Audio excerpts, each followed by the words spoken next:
A very good afternoon. Well, still morning, I think. A very good morning to you, Mglo, again, and of course our viewers.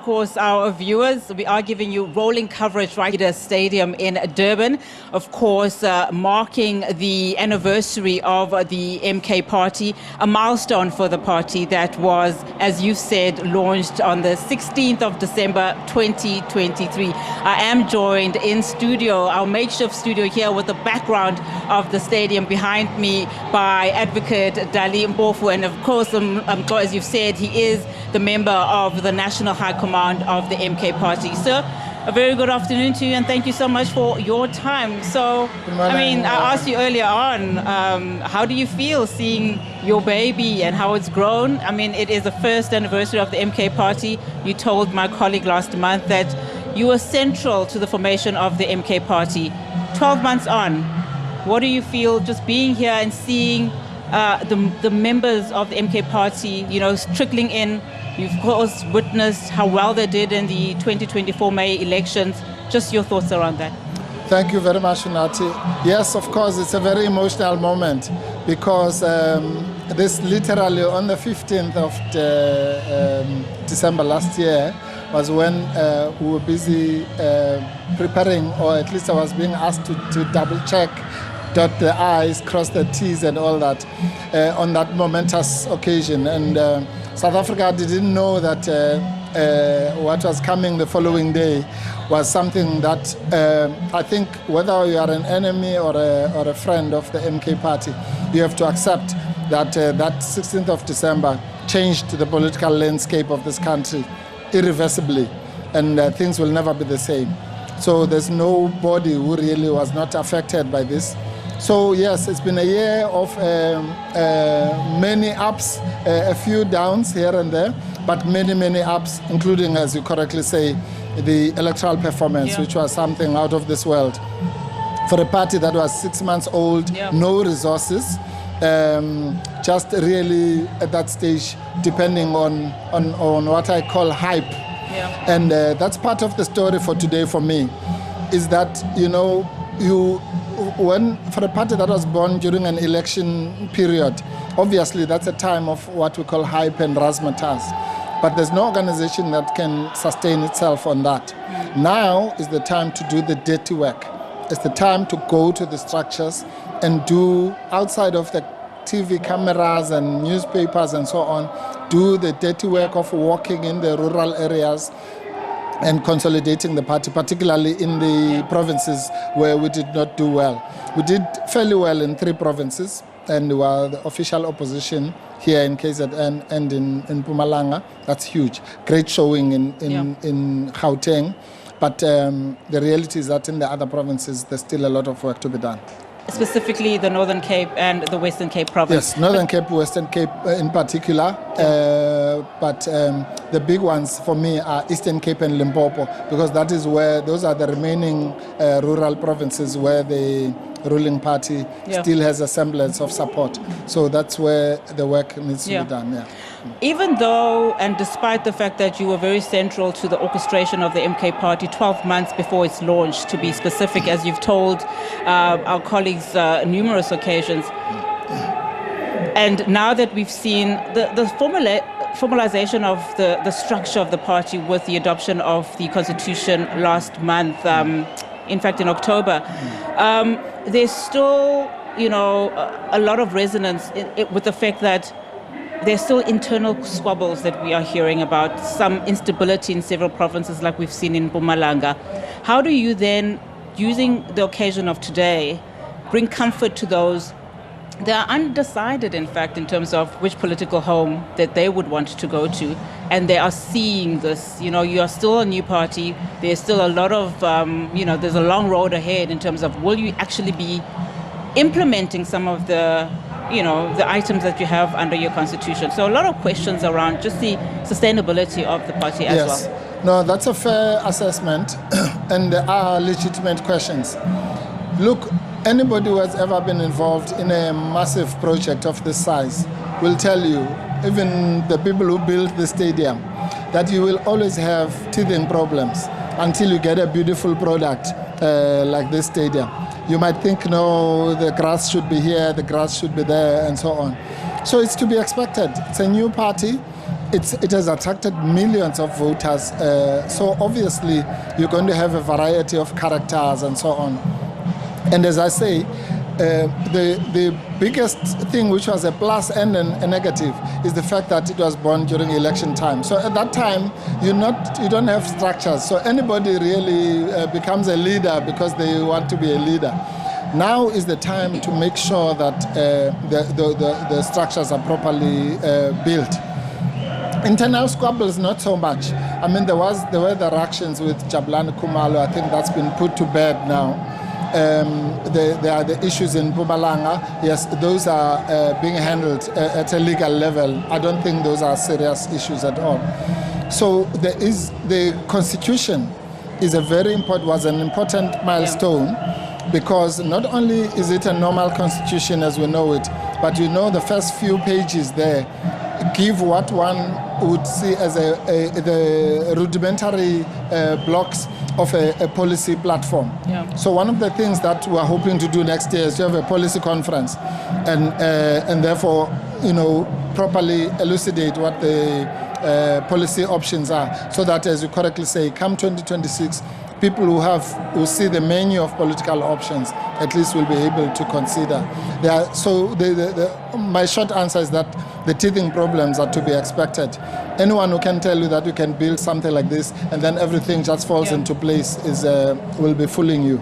When you look at your constitution, and I want to read this phrase, right. The opening pages of the party start with a political movement that seeks to unite all the anti-colonial, anti-apartheid and anti-imperialist progressive forces to continue and to complete the unfinished fight for total liberation and freedom. Why would the MK party be the one that really succeeds here? You are a man who's been in politics for many years, I think over 60 years, if I'm not mistaken. 50. As a teenager, started off as a teenager, 50 years, I beg your pardon.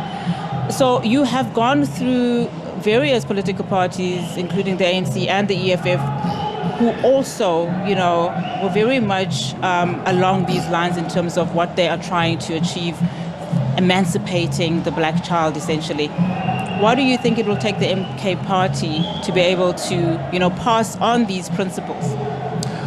Okay, I think that, the MK party has brought two fresh things into our politics. And again, this will be unpacked in the fullness of time. One is this notion of total liberation that I mentioned earlier. It's a very important thing because, yes, you can say the ANC championed political freedom. You can say the EFF has championed economic freedom. So the MK party is now taking our struggle to a new level of saying, let's have total freedom. Anything you can think of, gender freedom, spatial freedom, knowledge, culture, total, as in total. And that is something that obviously is going to be developed over time. And if it resonates with the electorate, the electorate will embrace it.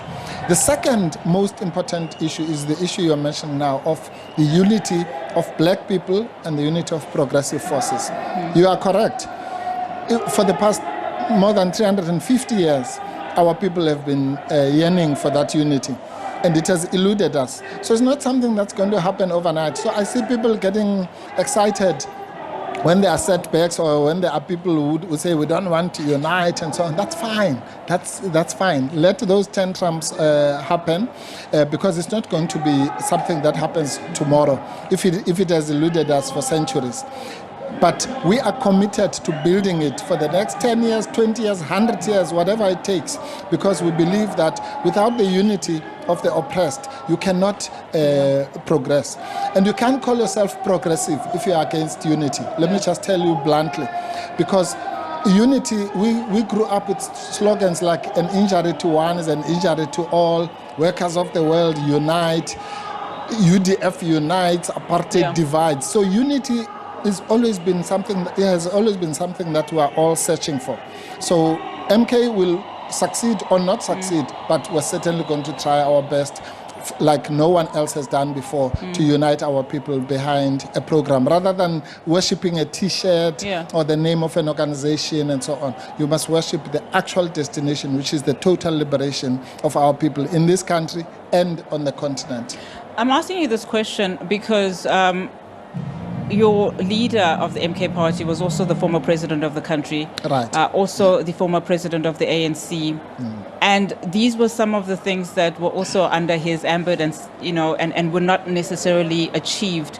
So a lot of people obviously asking the question is, why then, should we believe that that is something that will be achieved again? Yes. What is different? I mean, you too have been called out several times that you were, somebody a couple of years ago who did not believe in the former president Jacob Zuma's leadership. And yet, years later, here you are, you've joined his party, you are in the National High Command, the senior leader in the party. What changed necessarily? Yeah, a lot has changed, Unati. The problem is that people again concentrate on, as I say, T-shirts and personalities.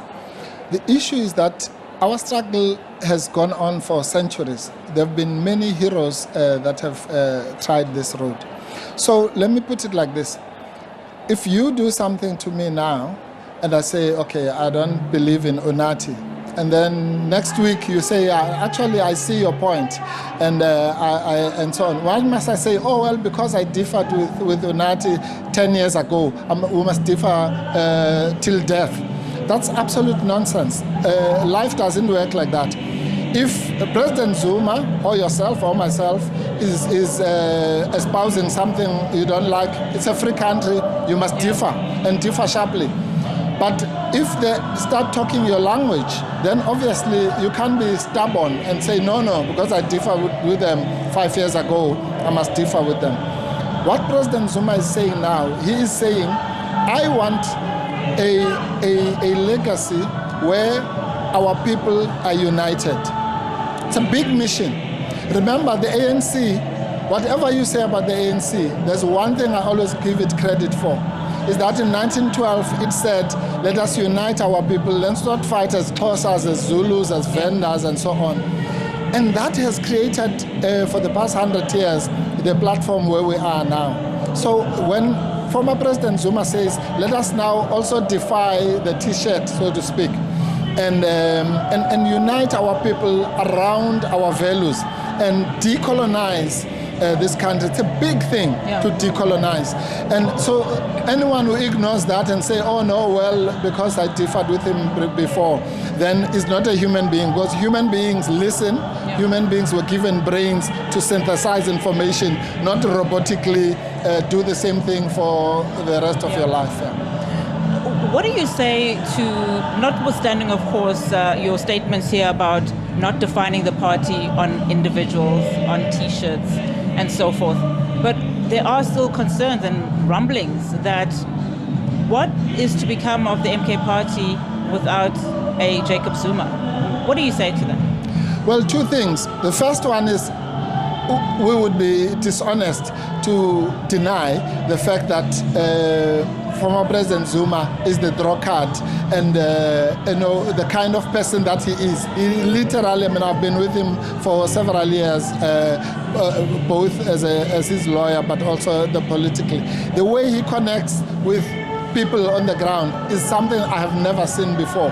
So you can't deny that. But on the other hand, there's this obsession about without former President Zuma. Firstly, I don't know where he's going, because he's here and he's playing a significant role, more than any one of us in the leadership of MK.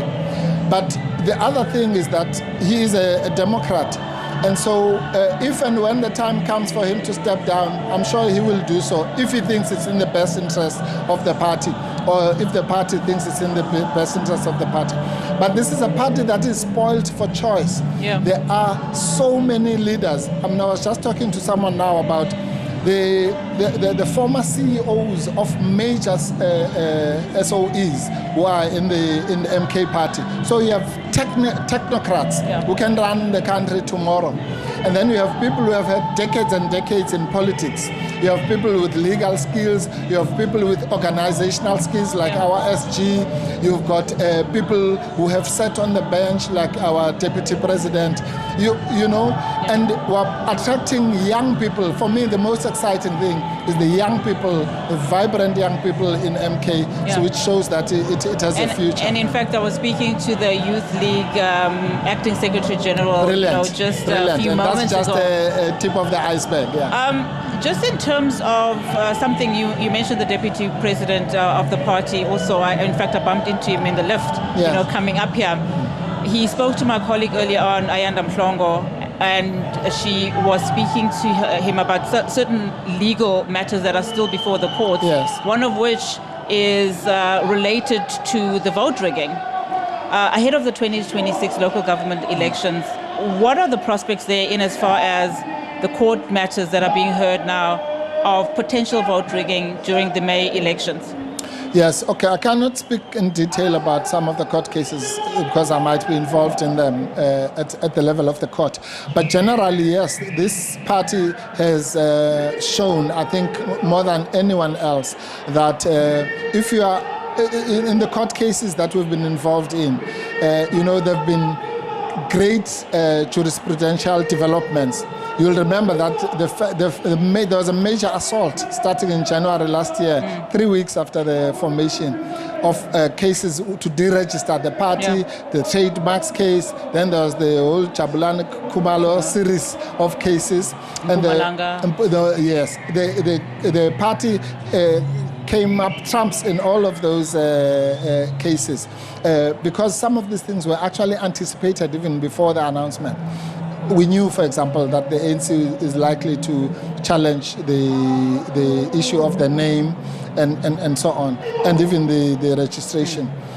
And then more recently, there have been these other cases, as you say, in Mpumalanga and the Western Cape, and those cases are also going to, on the table to be reversed. Those cases where, for example, there was a judgment which was taken in Mpumalanga when the MK party was not even aware of the case, and people say they lost a battle. I say, how can you have a battle when the other side was not even there? But yes, the rigging case and all those, you know, because we are playing in this space of a constitutional democracy, so you should also be agile enough, and that is why those skills are also needed to be able to play the game where it is now. All right, Advocate, thank you so much for your time. I'm on across to my colleague who is at the stadium. I think she's inside somewhere, but I mean, as you can see, it's filling up very nicely. But thank you so much for your time, and of course, good luck and congratulations for the day and for future prospects. It's a pleasure. See you 16 December next year. I'm sure. Thank you. All right, of course, that was Advocate Dali Mphofu, member of the National High Command of the MK Party.